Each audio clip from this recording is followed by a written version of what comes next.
Welcome to Kibbe on Liberty. I'm live at Freedom Fest talking to Bret Weinstein about Libertarianism 2.0 and the similarities between evolutionary biology, his field of choice, and social evolution and spontaneous order, the way that libertarians and Austrians think about this, and how we might build a more powerful movement together. It's a really great conversation. Check it out.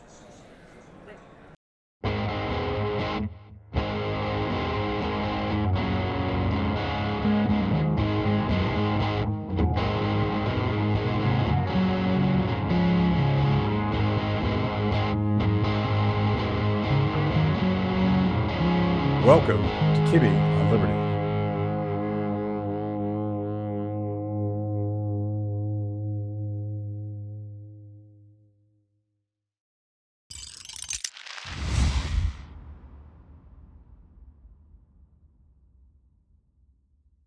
Hey, Bret, how's it going?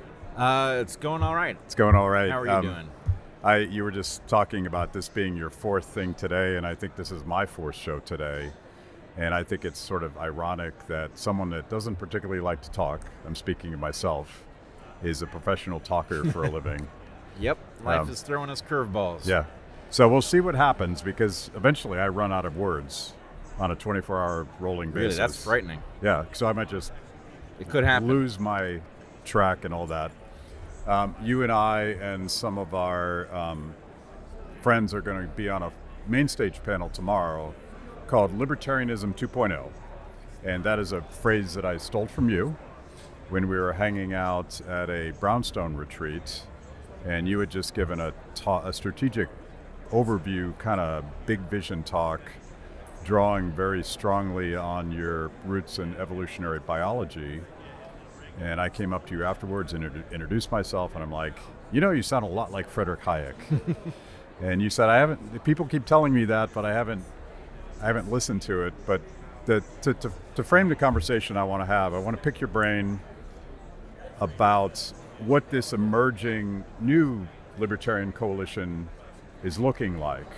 And a lot of them, like yourself, are, I'll say, red-pilled, recovering progressives who realized that their team was not progressive at all, it was authoritarian. But RFK Jr. absolutely fits into this category. Nicole Shanahan, I could go on and on and on.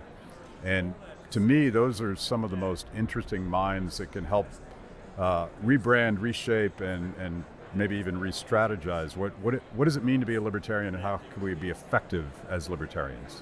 Well, let me just put that in perspective for a moment. I still think of myself as a progressive. That doesn't mean that I align with anybody who's using that label. And in fact, I'm frightened by what it is that progressives generally want these days. And as a progressive, my feeling is progressive change is terrifying. If you understand the danger of intervening in a complex system and suffering the unintended consequences, you realize that progress is something that you should pursue only when you don't have another choice. But that's exactly where I think we are. I think we cannot conserve our way out of our current crisis. We have to build a new system, but we have to be very careful, because the most likely thing, in fact, it's certain, that if we build something new, there will be many unintended consequences, and they can be quite terrible. Yeah.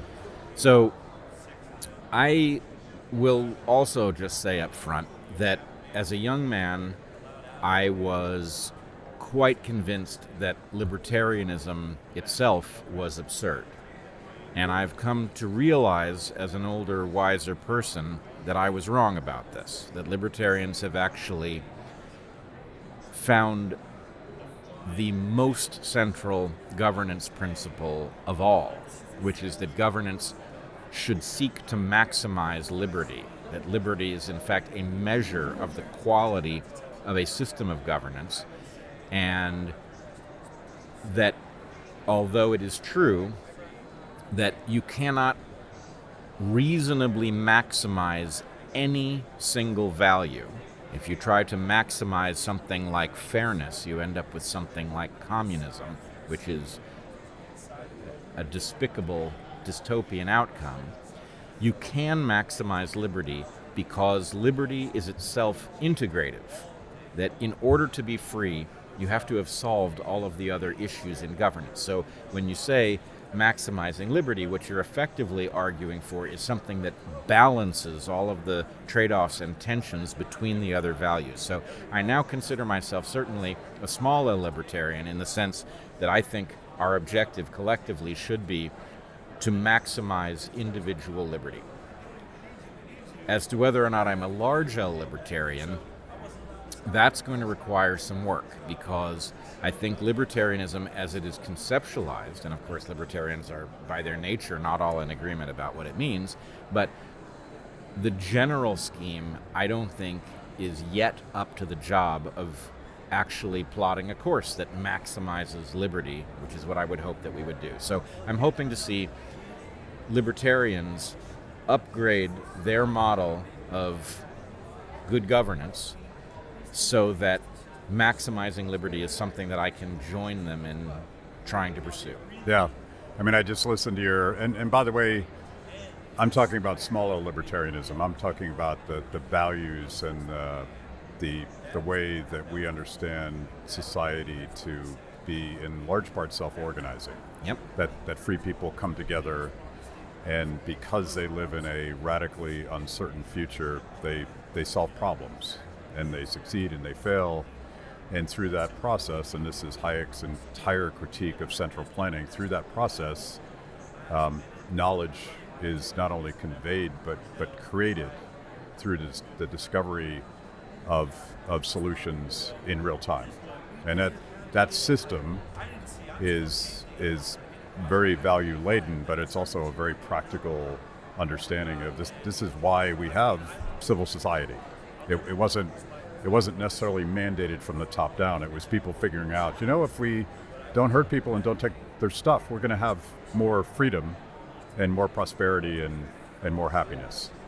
So I don't know, like when you say Big L, if you're talking about the party, we'll just put that aside for a minute, because I'm politically agnostic. I don't. Parties are empty vessels. Parties are necessary evils. Yes. And that'll be a different show that we'll talk about. But in a very simple way, I 100% agree with you, but I just listened to your conversation with Michael Malice, and it's fascinating where you guys can connect and disconnect on this question of, ultimately the question is, do we use violence and coercion to organize society, which is government by definition?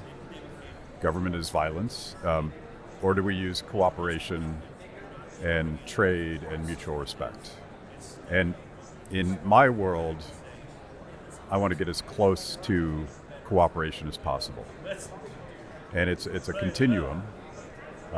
I'm not naive enough to think that we could have anarchy tomorrow. Yep. But I definitely know that we have too much violence and coercion in society today. So I want to move towards that. And if we get to the point where we're 98% cooperation, you better believe I'm going to be an anarchist, because I want to fix that last 2%. But to me, it's like, I don't spend all my time debating, like, what's the perfect end goal? Because I don't think it's an end goal. I think it's a process. Well, I agree with that. I think we should get as close to a coercion-free system as we can get. I don't think you can have a system that's perfectly free of coercion, but I would like it to be as light-handed as possible. And there's also a hint in what you say there that I think points to the correct dimension of the problem, which is we are talking about building an analog to a biological system, something that self-regulates without the need for top-down authority. Again, I think probably some top-down authority is going to be required, even if we accomplish the goal as well as we can. But I would point out that a body, like a physical biological body, is actually beautifully regulated. It is regulated in a way that liberates us, and where we do not regard the regulation of, let's say, our temperature as tyrannical. It's not an imposition, right? It's a function. And if our temperature was not correctly regulated, You get more than a few degrees away from our normal body temperature, and our enzymes begin to malfunction, and we're literally sick. So the fact that we don't detect all of the modulation that is causing our temperature to be well regulated, causing the pH of our blood to be well regulated, causing us to coordinate our steps as we go down the stairway, all of that doesn't feel like tyranny, because it's all happening in our interest. Yeah. And I think governance has to be like this, as light-handed as possible, so that you don't even detect the coercion, because it's not necessary. It is functioning in your interest to the extent that it is functioning at all. And this is why I mentioned Hayek to you, because I think there's an important distinction between government and governance. And to me, governance in the Hayekian sense is the rules and institutions that we develop together to make sure that the body functions. And in this case, the body is not just individuals, but the community around that. And when I think Libertarian 2.0, and I think of people coming over from a more progressive background, I think about perhaps the failures of libertarians to emphasize the second half of the coin. The first half is my ownership of myself. I'm an individual. I have a right to think and act for myself as long as I don't hurt people or take their stuff. But the other half of that coin is the beauty that comes out of free people actually cooperating and trading and building and helping each other and lifting each other up. And my graduate school professor, a guy named Don Lavoie, talked about that process as creating a greater social intelligence, more than any individual could conceive of, more than any individual could plan. And to me, that's a radically libertarian notion, because the knowledge and that greater social intelligence can only happen if people are free. You can't manage that from the top down. So again, like the metaphor for the biological body and the community, I think is powerful to understand why you don't want to mess with it too much. Even though there's plenty of governance, there has to be. Otherwise, if people don't know what the rules of the game are, they can't function. Yeah, I agree with that, and I would point out that I agree with you, governance is a prerequisite to the functioning of humans. Government is a different matter, and when human bands were small, you had no formal government. You had the self-organizing property that you are describing, which is perfectly reasonable, and humans do very well with it. The problem is one of scale. As you scale up a society, you begin to need something slightly more formal with more coercive authority. And so actually, anthropologists have a taxonomy that they recognize, where the earliest version of this, before you even have something like a chief, is you have a head man. And a head man is in a position to, let's say, arbitrate disagreements. Interestingly, that position is considered a burden. Yes, there is some prestige that comes with it, but the job of being responsible is one that has a tremendous cost, and it is understood to have that tremendous cost. As we scale civilization way up so that we are here in this hall with, innumerable people who are anonymous to us, the need to have structures that are more formal goes up. Again, I'd still like to see them be as minimal as possible, but the requirement for them is greater the more anonymous a society is. Yeah. So, thank you for joining me today on Kibbe on Liberty and for being part of our fiercely independent audience. Every week, my organization, Free the People, partners with BlazeTV to bring you this show. My guests bring smart perspectives on everything from current events to timeless philosophical debates. If you like what you hear, go to freethepeople.org/KOL and support Kibbe on Liberty so we can continue to produce these honest conversations with interesting people. Now, let's get back to it. This gets into a subject that I know you're quite passionate about, because I'm thinking of leadership and authority. And in the case of the sciences, we now have a crisis in authority, where you don't trust the experts. And when I think about people that I would trust to arbitrate disputes, for instance, to be the judge, you'd want to know that person is trustworthy and that they earned it. It's not because they're wearing the Chiefs hat. It's not because they were elected president. It's not because you have to call them senator. It's because they have earned the hard way the credibility to adjudicate disputes and to be a moral authority that other individuals would defer to. Does it make any sense where I'm going with this? And I would go one step further. I would say you have no idea whether they're worthy of that trust until they've been exposed to a profound test. That in fact, people don't themselves know whether they're trustworthy until they face that pressure and either succeed or fail to meet it. So, yes, I tend to be the more rodeos I've been through, the more I know that many people who may be perfectly nice, seem to share your values, are not up to the challenge of a dangerous environment if they haven't been put through it and shown themselves to have the features of character that are only necessary in such circumstances. My joke about the libertarian movement during lockdowns and what I now call COVID authoritarianism is that we're really good and we're really diverse and we're really strong, except when it matters. and so many of our think tanks and institutions, because they were afraid, like we're all afraid, and we, the novel virus, and we don't know what's going on, and we're wanting to trust the experts, particularly when it comes to scientists who we somehow imagined were immune from political corruption.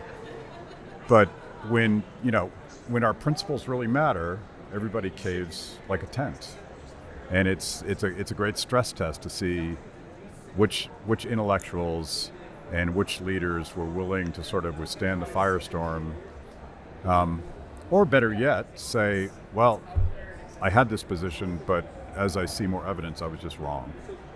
Very few people are willing to say that. Very few people. So I have now been through this process on a number of different topics, most famously the woke revolution and then COVID. And each time it happens, I go through something that I call the painful upgrade. And the painful upgrade is when your social circle is exposed to this intense pressure, and most of the people that you thought you could trust buckle, and you realize they were never up to that challenge.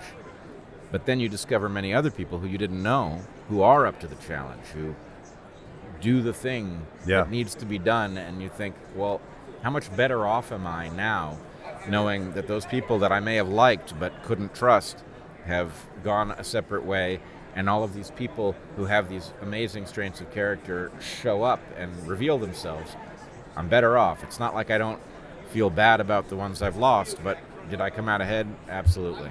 Yeah, to take it back to the market metaphor, this is the role of entrepreneurs in a market process where there's a novel problem and there's radical uncertainty about the future, because we're living in real time. We have a theory about what tomorrow is going to look like, but we don't know. We can never know. And most people just follow. They did what they did yesterday. This is a necessary trait of our survival. But there's always a gadfly that steps up and says, you know what? I got a different idea. and it always comes out of stress. It always comes out of crisis, that someone has to sort of break the rules and come up with a new way to do things. And one of my favorite economists, Ludwig von Mises, has this great passage about entrepreneurs. And, the entrepreneur is stubborn enough to ignore the public when the public they're laughing at him. They think he's crazy. But but then he sort of soldiers on and gets it done, and suddenly you're Steve Jobs, and we all have an iPhone, and we're slaves to it. And Steve Jobs is a sort of famous example I love to use. Like he didn't care if anybody wanted it. That's what he wanted. And he was kind of an a-hole about it. But that to me is like the disruptive nature of social entrepreneurs as well. Like, I'm going to solve a problem, and out of COVID, and this is why I love going to those Brownstone events, because it's a gathering of the remnant where there was a time when it was very uncomfortable to be a COVID dissident. Mm-hmm. Not so much. No, it's well, in part because the COVID dissidents successfully made their case, yes. And all of the people who ridiculed us, many of them have rethought it, and they've regretted having participated in what they did. So entrepreneurship. Right, it's that. Now, I would point out your point about entrepreneurs is less familiar to me in that context, but there's another context that works exactly the same way. It is science.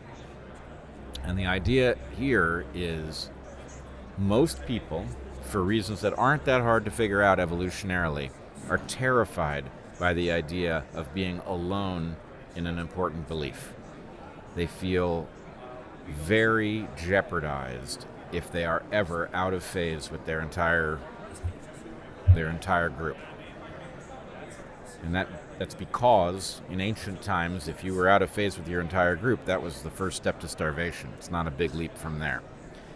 However, if you are in science, your job is to figure out what we don't have right. And that means that if you do your job correctly and you actually happen on something important, there will come a phase where you say it out loud and absolutely everybody disagrees with you. They've all got it wrong. If you've done your homework, you've got it right, and everybody else has it wrong, that's the feeling that you get right before a big win.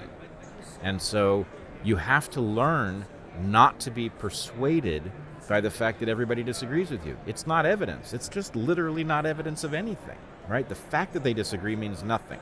Now, if they have a good argument that you can't meet, then you have to think about, well, maybe they're right. But if you've done your homework and everybody disagrees with you and you understand their objections and you don't think they're persuasive, well, that's what it's going to feel like right before you contribute something important enough to increase the size of the pie, where you bring wealth to your population by teaching them something they didn't know that was important. So anyway, that ability to be unpersuaded by the consensus is a very important trait of character, and it's very rare. Yeah. And I feel like you just came pretty close to describing the scientific process of some gadfly suggesting the theory of relativity, and everyone's like, that sounds crazy. Yep, sure does. And then it gets tested, and then it gets stress tested some more, and then you have competing paradigms, and you have these knockdown, drag-out fights. But out of that comes a step closer to understanding how the world actually works. Well, let's take that example and one other that looks like it. The beauty of relativity, or one of them, is that it came with predictions that no other hypothesis could meet. So the idea of relativity sounds preposterous on its face.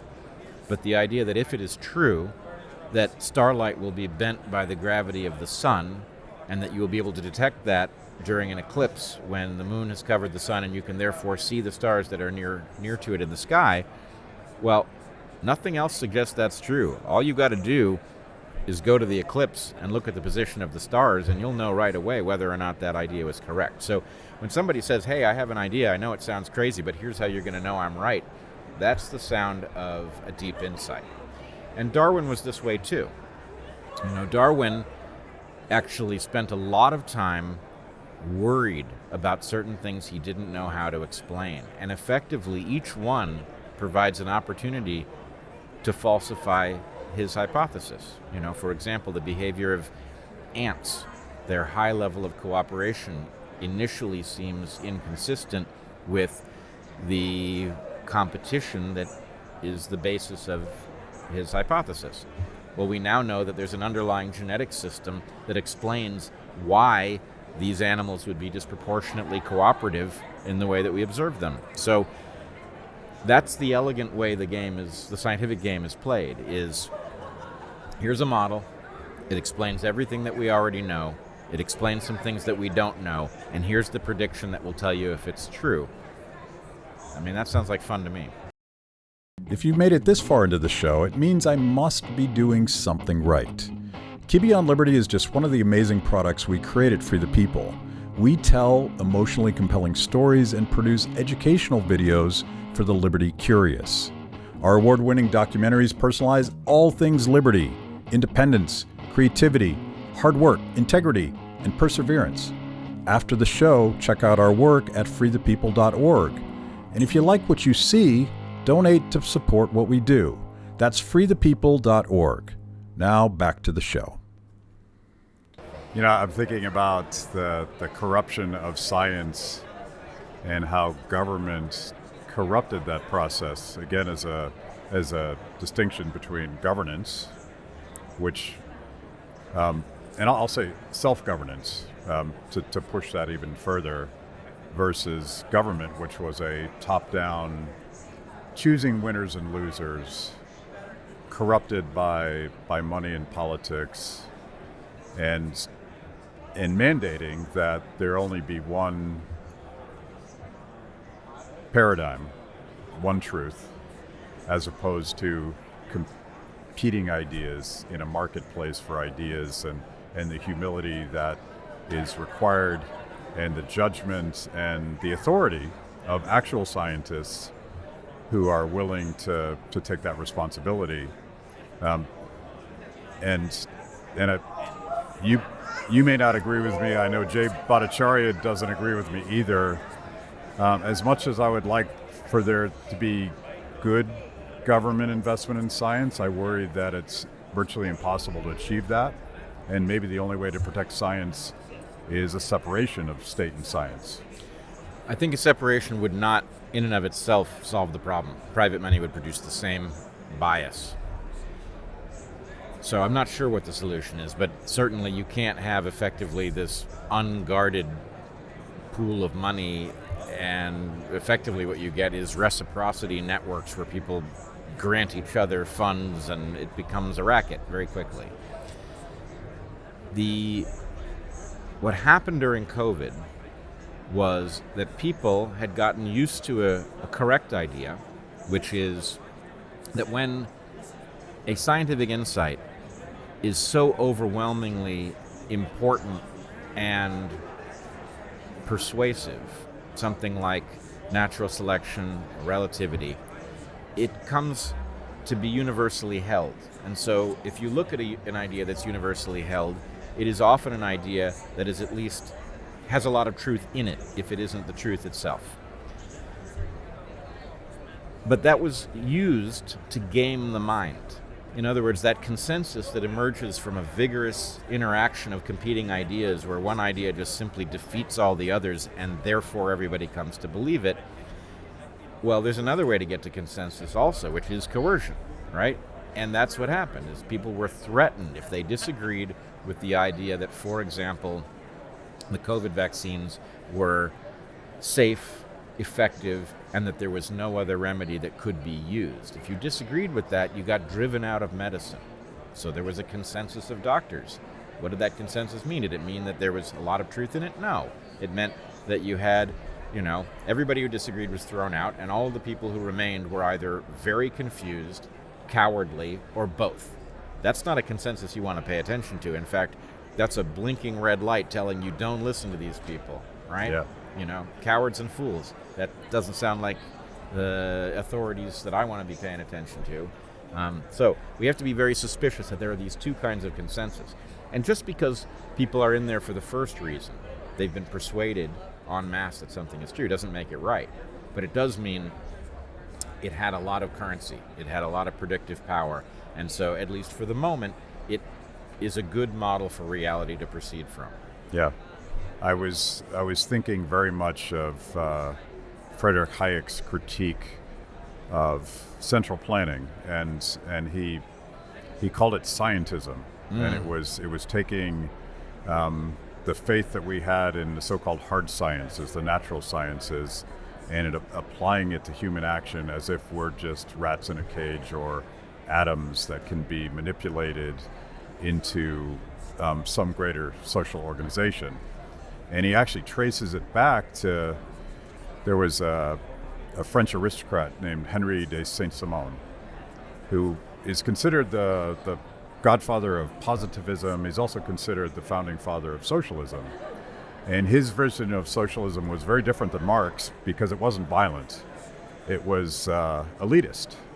And he wanted to, it sounds kind of crazy now, but he had this idea of replacing the chaos of markets and free will with a temple to Sir Isaac Newton.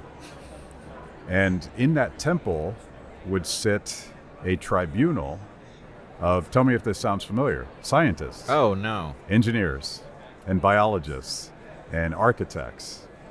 And I started thinking about this, like Hayek has this fairly unhinged critique of how stupid this idea is, which was not typical of how he would approach ideas. And I started thinking about this when we were all under the boot of Faucism, and how the science became sort of a religious trope, not to be questioned. And if you did question it, you were an apostate that would be cast out from the church. So the analogy again between Hayek's critique of central planning and a government takeover of the scientific process, it's kind of the same thing.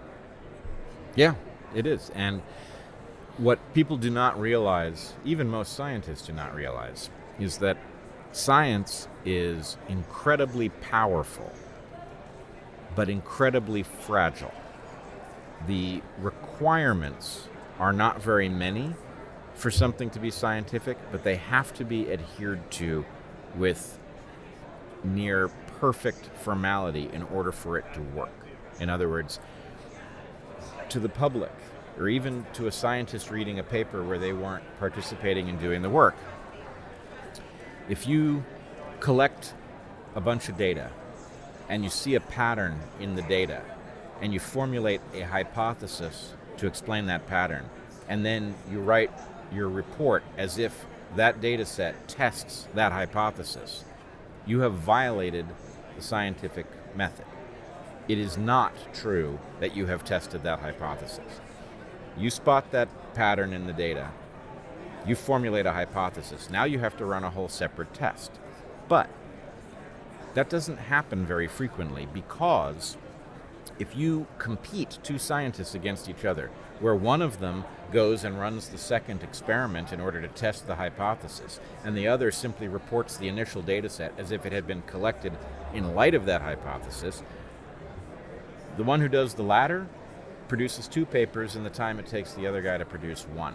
So you should expect a system in which this is done, basically, it's the honor system. You should expect to see the people rise to the top who cut the most corners, who are not doing science by definition, and then you end up with something like the replication crisis, which we saw in psychology, where there were all these results that were believed to be true, but when you did an experiment to see if they were true, the experiment did not replicate the initial finding. Thinking about this, this problem of,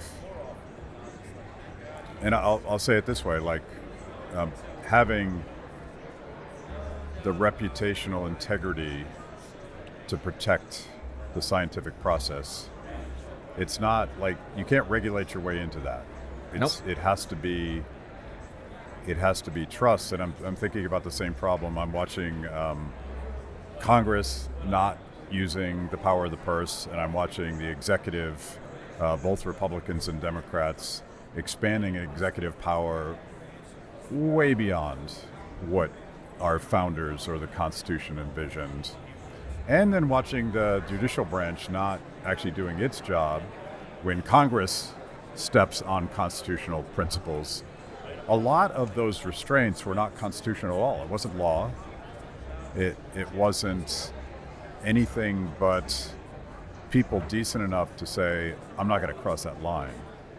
And now there's no lines, or a lot fewer than there were before. I don't know how you put the genie back in the bottle. Well, I think in a world where we were not the unique superpower, there was an understanding that we had shared fate. And therefore there was a reason to behave as if even those who disagreed with you were assumed to be part of the loyal opposition. And what's happened now is that we have a lot of people who are nominally part of our system but do not view us as on the same team. In fact, the political rhetoric has become such that those who disagree with you are assumed to be morally defective, that they are missing the obvious truth that you know, and that the only way for that to be the case is that you're so profoundly stupid or morally misformed that you end up on the other side. So you can't have a society that functions that way. You have to imagine what it was more or less when we were children was those people, I profoundly disagree with them about how to, let's say, improve education. But we would agree that it should be improved. We would like people better educated. Yeah. Right? So the division into teams, into zero-sum teams, is the problem. Yeah. The recognition that actually, if our society is strong, we all benefit, even if it is the other team that has made us so. It does seem to escalate. Like, I have friends on Facebook who will make the pronouncement.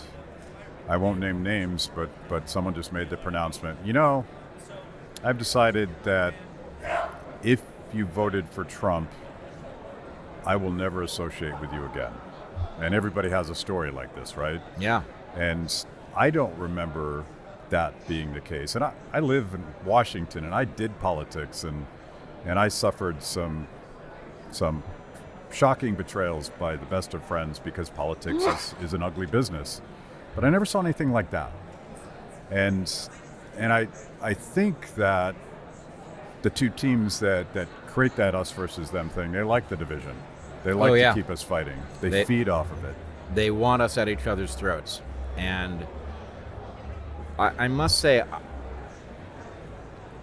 I mean, I guess this is just personal, but when I run into somebody who has that approach, right? Oh, you supported Trump? Clearly, there's something wrong with you. This is, let's say it's an old friend. My feeling is, look, you, just logically speaking, you should be having a very different reaction to that news. Your reaction should be, I know this guy. If he has reached the conclusion that that was the right thing to do, and I think no reasonable person could have reached that conclusion, something is not right. Maybe it's in my model that is an unreasonable place to have landed, and maybe I should go check that rather than not investigating whether it is your model that is the broken element. Yeah. Which gets us to the topic, Libertarianism 2.0. For all the reasons I could be black-pilled, and I could tell you just endless scenarios where I think we're totally screwed, I see this libertarianish coalition percolating. And you were just on a panel with Del Bigtree and Robert Malone and talking about RFK Jr. and these disparate elements that joined the Trump coalition, but independent of MAGA. It's not the same thing. It's not the same thing. And you know, the practical politics of coming together in a coalition are different than sort of your vision about how to organize society. I see an opportunity for us, old school libertarians, new school libertarians, liberty-curious libertarians that aren't even sure that we're not crazy, but they're at least willing to give it a test drive. There's a lot of power in that. I see a lot of searching, but it has to be sort of upstream of politics because, you know, come the next election, because of the duopoly, we're still going to be forced to choose Team A or Team B. Well, I do have a question about what Team B is going to be. And maybe I'm naive, but I try very hard not to be. And my sense is the Democratic Party has revealed itself to be morally bankrupt at a level that is unrecoverable. The betrayal was so profound. And so I wonder if a maturation of the libertarian movement into a 2.0 phase does not actually poise the Libertarian Party to become the second political party, which I would love to see. Yeah. So I'm hoping that happens. Now, I know there are obstacles to it, and I know, frankly, I even understand why people who have been part of the libertarian movement for much longer than I have might resent people like me showing up and, Yeah, who's this new guy? yeah, who is this new guy? What does he have to do with this? We're the tried and true, dyed-in-the-wool libertarians. But my sense is, look, this is really about, I will say, I acknowledge that I had libertarianism wrong. I own that every time I talk about this issue because, well, first of all, it's important that I be honest with myself about that, right? That tells me something about how the quality of my model, and hopefully my model's getting better over time. But B, I think it's also potentially a signal to those trying to figure out what to think about this new coalition. Is it a thing? Is it cohesive enough to move in the same direction? Yeah. I hope it is. Small, ideologically motivated political movements, I think they're always exclusionary because, you've been so alone with this small group of people, and you're probably also bookish, like you've read all the books, and you argue about the footnotes, and that's certainly true of the libertarian movement and the Libertarian Party. But I always cite this New York Times article about Bernie's former bros back in Burlington, Vermont, the real socialists. And this was written at a time when Bernie was very close, but for the Hillary Clinton machine and rigging of the Democratic election process, Bernie was very close to taking over the Democratic Party. Oh, I remember it well.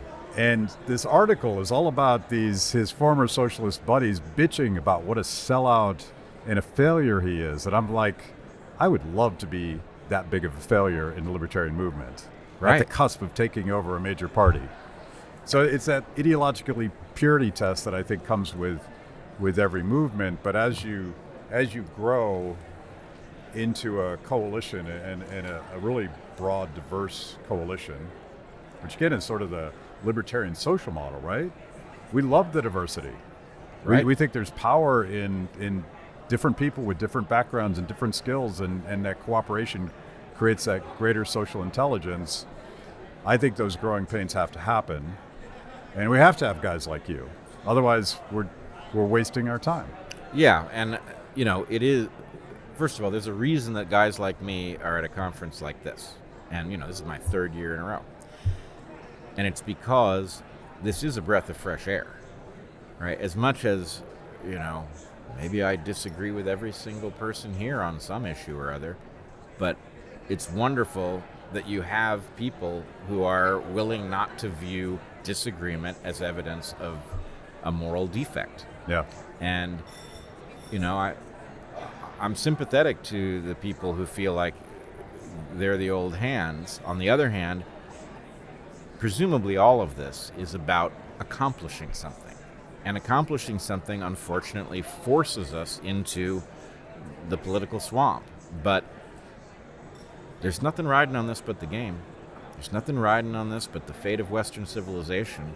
So if the Libertarian Party is capable of reshaping itself into something that it can tolerate at the level of what it has to embrace, and that is actually politically effective, wow, is that the right thing to do?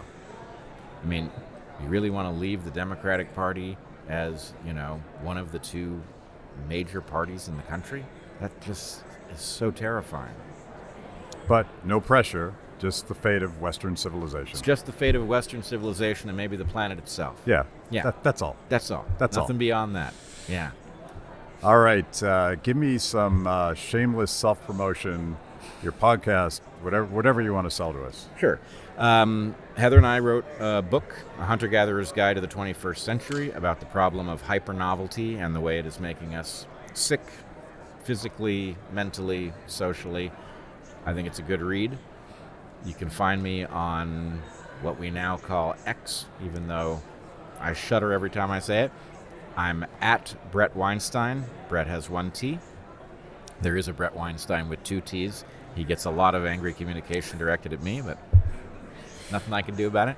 And you can find me at the DarkHorse Podcast. All right. Thank you for squeezing me in, and this was a good dry run for our big public thing tomorrow. Yep, I'm looking forward to it. Thank you.